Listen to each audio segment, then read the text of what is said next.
Esta semana han sido detenidos 3 militares acusados de conspiración. La crisis económica se ha agravado con la depreciación del 88% de la moneda.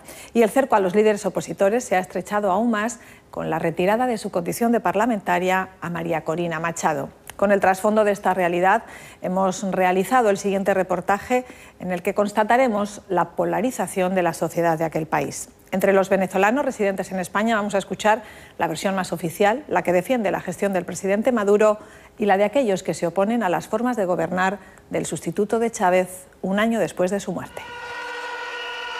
Dos visiones opuestas se han venido forjando durante décadas en una Venezuela dividida que ahora se ponen de manifiesto en las calles de manera ostensible.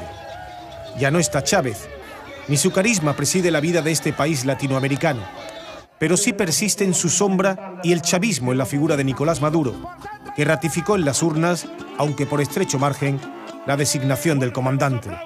Esta mano que ustedes ven aquí es la mano del comandante Chávez convertida en pueblo y la voy a usar con mano de hierro contra el fascismo. Tiempos de enfrentamiento, de escasez y de incertidumbre se ciernen a orillas del Caribe.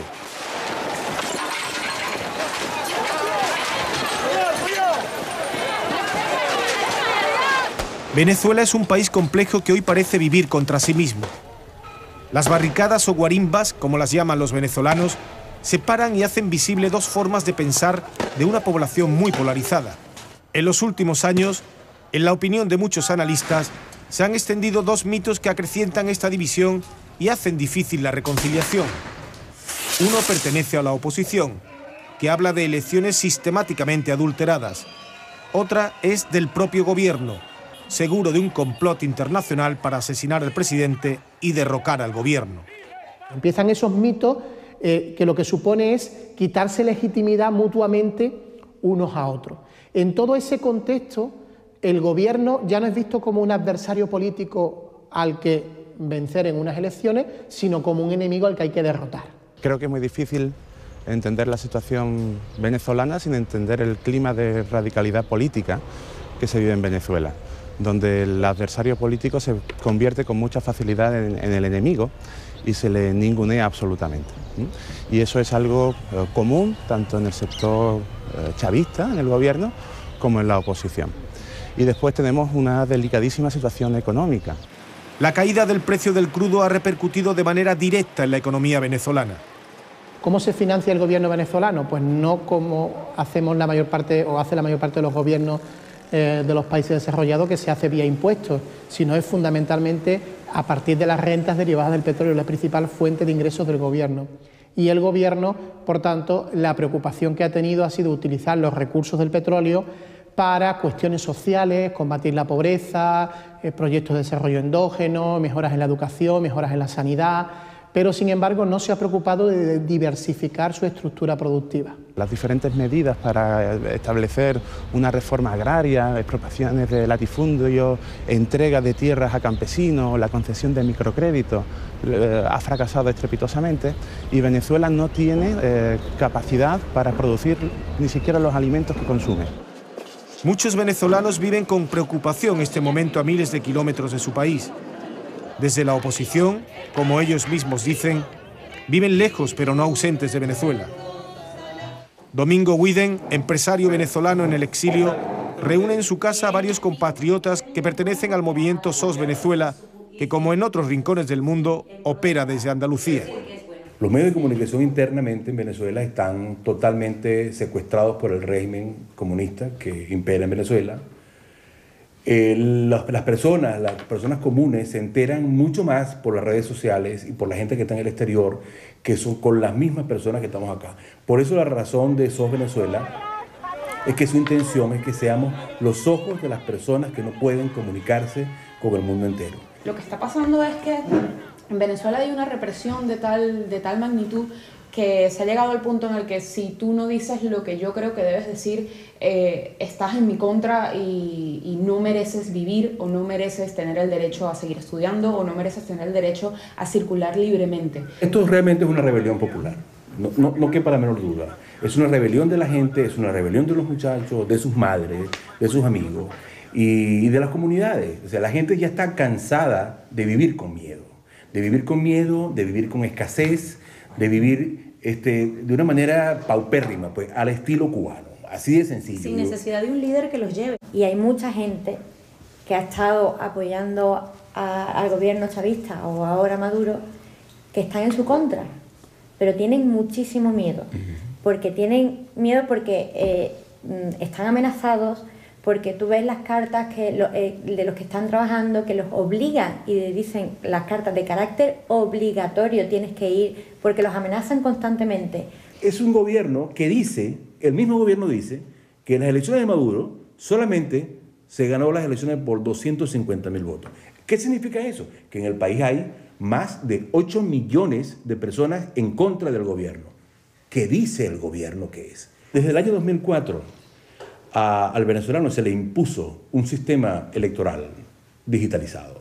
¿Ok? Y eso hay que decirlo, desde el año 2004. Y desde allí en adelante ha sido sumamente difícil ganar una elección al chavismo. El chavismo no se le puede auditar absolutamente ninguna elección.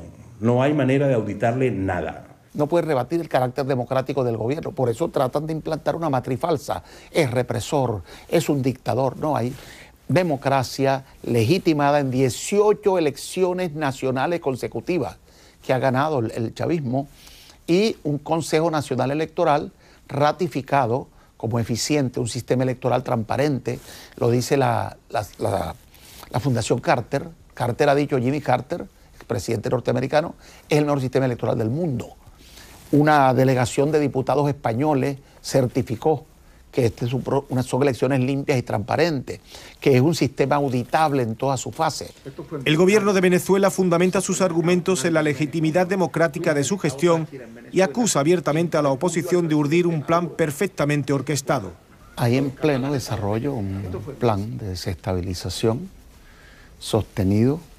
Nosotros hemos denunciado con anticipación que hay en marcha este plan en procura de derrocar al gobierno democrático y constitucional del presidente Nicolás Maduro. Se ha promovido contrabando de alimentos hacia la frontera para causar desabastecimiento. Se ha tratado de manipular la política cambiaria, creando una economía paralela para generar una inflación especulativa, y el gobierno comenzó a actuar. Se dice que en Venezuela no hay libertad de expresión, que se acosa a la prensa, que se impide que circulen los diarios. Aquí está todavía El Nacional. Estos son titulares recientes. Primeras páginas contra el gobierno. Dice que 44 jóvenes están presos sin razón. Se refiere a quienes protagonizaron hechos violentos desde el 6 de febrero en adelante. Esa visión que tenemos parcelada, dividida de la sociedad venezolana, que ahora decimos que está polarizada, en realidad siempre ha estado polarizada, desde mi punto de vista, ¿no? Hace muchísimos años había un gran sector de la población que no estaba incluido básicamente en ningún tipo de proyectos de políticas públicas, y ahora esas personas forman parte, digamos, del entramado político, inclusive institucional del país. Taina Ojeda es una universitaria venezolana que realiza el doctorado en Relaciones Internacionales en la Complutense de Madrid. A mí lo que me preocupa es la forma como se hacen las cosas, porque lamentablemente, si bien es cierto que hay grupos con liderazgos estudiantiles, tanto de la oposición como del chavismo, con posturas completamente legítimas de cada uno de los lados, creo que buena parte de esos movimientos están siendo manipulados por otros sectores que no están a favor realmente de un diálogo y de un encuentro de concertación nacional. Yo creo que en otro momento de nuestra historia la respuesta de otro tipo de gobiernos hubiese sido mucho más dura, mucho más represiva en realidad. Aquí se han visto políticas más de contención que de represión, pero si te pones en los zapatos de si fueras tú la presidenta, ¿no? Imagínate que vengan y llamen a las protestas en la calle diciendo vamos a estar aquí hasta que te vayas y vamos a hacer todo lo posible para que todo el mundo ayude a sacarte, ¿no? Los opositores acusan directamente al gobierno de manipular y el gobierno hace lo propio con los partidos y movimientos opositores. ¿Por qué se recurre a mentir? ¿Por qué se inundan las redes con fotos falsas como esta, donde muertos en Siria se hacen circular por la red como si fueran muertos en Maracay, estado Aragua, que es una ciudad importante de Venezuela? ¿Por qué represión ocurrida en Egipto se muestra como si ocurriera en Caracas? Se falsifican fotos, y esto es solo una pequeña muestra, ¿no? Hay muchas más. Se habla de que es un país en bancarrota económica. Venezuela tiene reservas internacionales suficientes para varios meses de atención de sus conflictos nacionales e internacionales. Tiene reservas petroleras, las más grandes del mundo. Tiene un Producto Interno Bruto que se ha cuadriplicado en los últimos años. El país se encuentra ahorita que no hay dólares. La razón por la cual hay falta de medicina, falta de todo lo que falta, es porque el gobierno ya no tiene dinero. Ya no tiene dinero suficiente para mantener al país. Lo que se espera en el país es una hecatombe económica que está muy pronto a llegar. El gobierno ha estado buscando maneras de pedir prestado a ambos países. Un paquete de recortes tremendo. Así es. Y con una devaluación incluso que se estima que va a ser hiperinflacionaria al estilo Argentina, al estilo corralito argentino. Venezuela padece la mayor tasa de inflación del planeta. Este último ejercicio ha alcanzado un nivel por encima del 56%. Hemos logrado un salto cualitativo en la calidad de vida de la gente y tenemos un pico inflacionario de un año, en buena parte con medidas especulativas. Por eso ha actuado el gobierno, haciendo inspección a los que especulan con los precios, fijando un límite máximo de ganancias de 30%, que es ultra razonable. El problema es el desabastecimiento. La gente tiene dinero en el bolsillo y no encuentra qué comprar. Las largas colas que existen para comprar alimentos básicos, harina, leche, azúcar, cosas básicas, son grandes colas. Es decir, el gobierno tiene a la gente completamente en una cola buscando comida. Son las 13 horas en España, las 7:30 de la mañana en Caracas, al amanecer de una noche de tensión y enfrentamientos en las calles. Ha llegado el momento de acercarse aún más a la realidad que ellos perciben. Domingo, María Auxiliadora, Dai y Daniela han concertado una videoconferencia con Delsa Solórzano, diputada y vicepresidenta de Un Nuevo Tiempo, uno de los principales partidos de la oposición. Hay un Estado que está violando nuestros derechos humanos constantemente, donde presumen que vive mayor población, que piensa distinto, mayor población de la oposición, pues contra ella arremeten.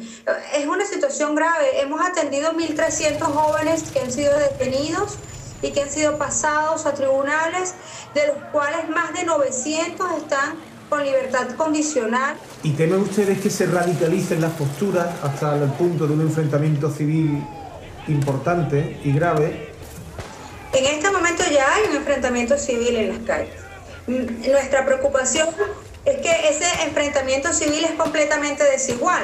El Estado nos responde con balas. A esto hay que sumarle un factor demasiado importante, que es que no solamente los cuerpos de seguridad del Estado, sino que ahora tenemos a los colectivos violentos en la calle, que son grupos paramilitares del oficialismo, a los cuales el propio Nicolás Maduro les ha dado la orden de apagar candelitas. Nicolás dijo, candelita que se prende, candelita que se apaga, y llamo a los grupos paramilitares a actuar. Me gustaría saber cómo estáis viviendo desde la oposición el encarcelamiento de Leopoldo López, de uno de los líderes de la oposición. Mira, Leopoldo es uno de los principales líderes de la Alternativa Democrática. A mí me cuesta un poco hablar de este tema porque Leopoldo es uno de mis mejores amigos. Nosotros iniciamos juntos la lucha política hace años. Bueno, la familia de Leopoldo está muy afectada. Leopoldo tiene 2 bebés pequeños. En el caso de Leopoldo hay que destacar que no hay ningún delito que se haya cometido. Nicolás dice que Leopoldo está preso porque violó la Constitución.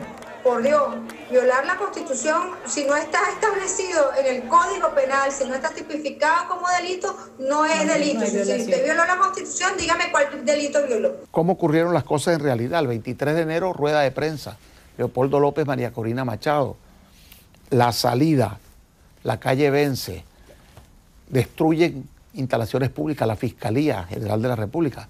Convocan una manifestación para entregar un alegato, un documento a la Fiscalía, y en lugar de entregar documentos, desarrollan toda una escalada de violencia, quemando calles, barricadas, etcétera, con activistas que no son estudiantes, y hay comandos entrenados para la violencia. Los venezolanos en Andalucía y en la gran mayoría de España, nuestro eslogan es lejos pero no ausente.